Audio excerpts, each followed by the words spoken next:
Hello and welcome to another week of The Week in Technology. My name is Karamjit and with me is my able co-host Aisha Mustafa. Aisha, how are you doing? Oh, I've been upgraded to able now. Thank you.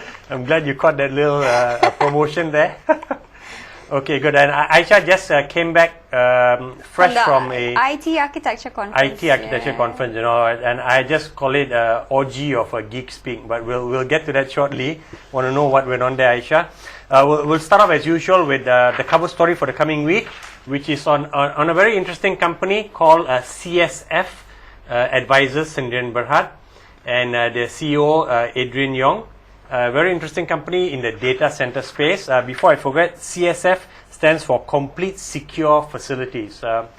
Adrian says that CSF, and Aisha, you also went with me for the interview, very interesting, says that it is one of the few carrier-neutral data centers. He said historically, a lot of the main data centers have been owned by the telcos, simply because they have got the bandwidth. Yeah, we actually saw it. I think he brought us back to the area where they had the different slots. And all the carriers linked in. Yeah, it's quite interesting.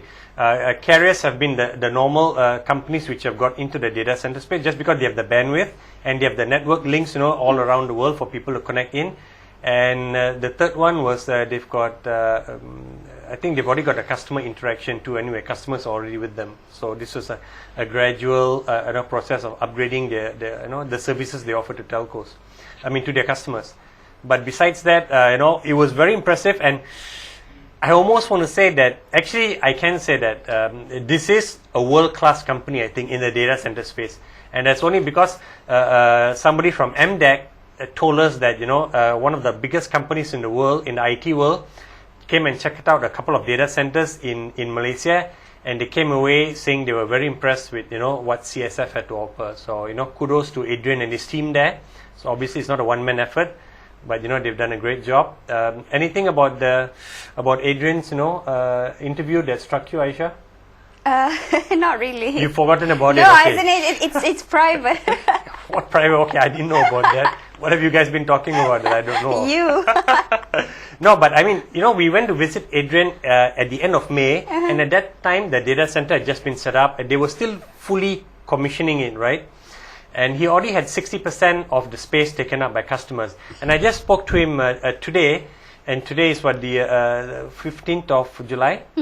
And he says that they've got 90% of their space already, taken up by customers, and that's just amazing. And of course, their computer center CX, they call it CX1, their first data center is 100% taken up. CX2 is in Johor in Cyberport, and that's 85%, right, taken up. And it could have been more too now, because the interview we met him a month and a half ago.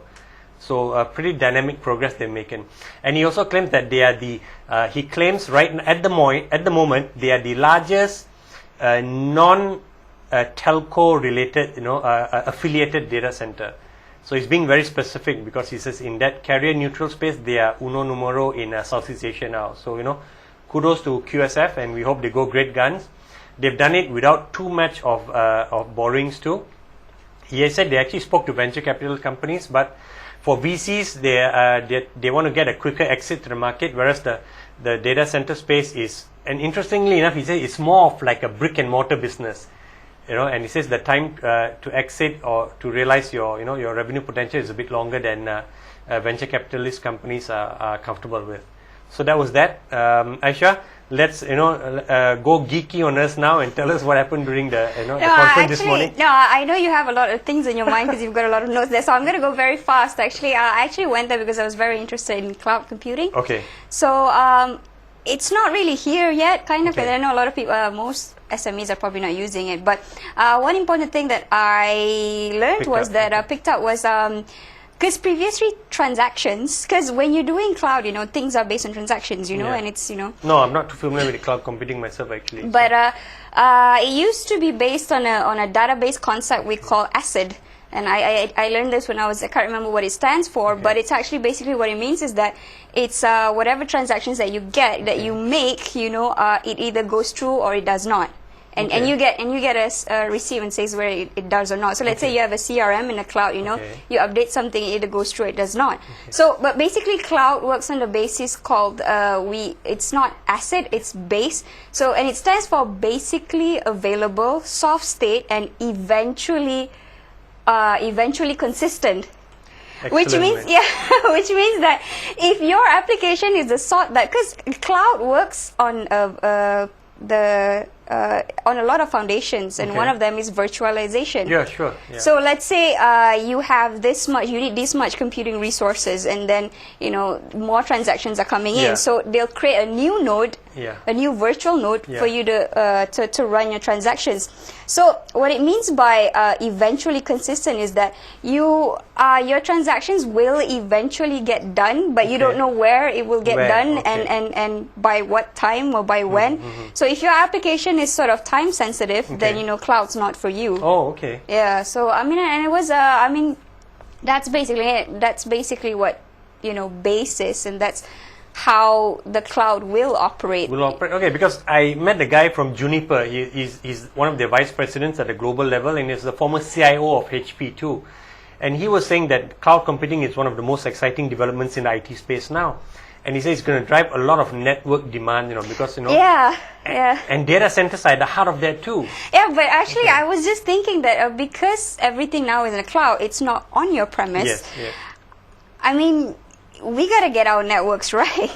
And I mean, with HSBB or anything, I mean, imagine if everything was just slow, then your data is gonna get stuck in the cloud, Yeah. and you can kiss your cloud goodbye basically, and your company's not gonna run as efficient. So Yeah. as much promising or exciting that cloud offers, it's only as good as the network. Of course, also. yeah, So which is- that's something that I foresee. We will face a bump in Malaysia. Okay, that's Yeah. interesting. I mean, I had a quick chat with Datuk Robin Wong, who's the CEO of OCE.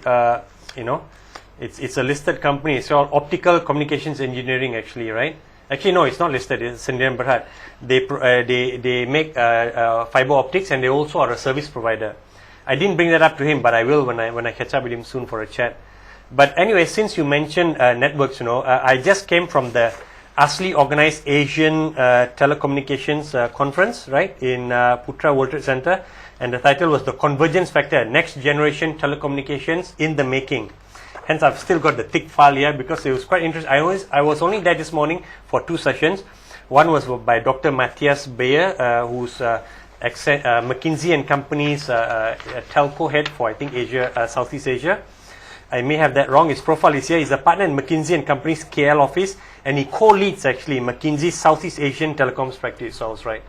But his presentation was interesting, and one of the key messages he brought back was that bringing broadband penetration to Asia, getting the broadband penetration in Asia on par with Western Europe, get this, would potentially create GDP or additional GDP of 150 to 180 billion US dollars. Yeah, And 6.5 million jobs. I mean, that was stunning, man. Yeah. So it tells you how important broadband is as course, an enabler I for think- economic growth.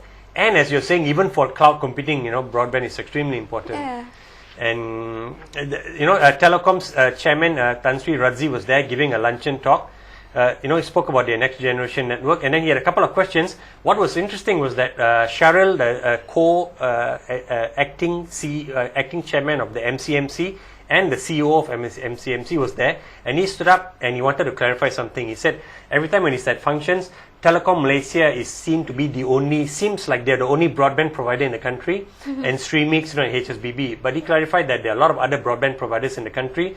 Packet One, Amex, WiMax. You've got Jaring, a big player also, and of course you've got Time and Maxis, and Celcom. So he says, remember there's quite a few players in the country. So he just wanted to clarify that point. But of course the main one is Telecom. So, and that's what everybody tends to talk about. Anyway, thank you for watching the show. Send your feedback to us as always. I got a feedback from somebody the other day. He said that he felt the content was good. We've got something interesting going on, but he felt I should talk less because he said I need to let Aisha in on the action a bit more. And I think It's okay actually. so. Anyway, thanks a lot, and have a great and productive week ahead with technology. We'll see you next week.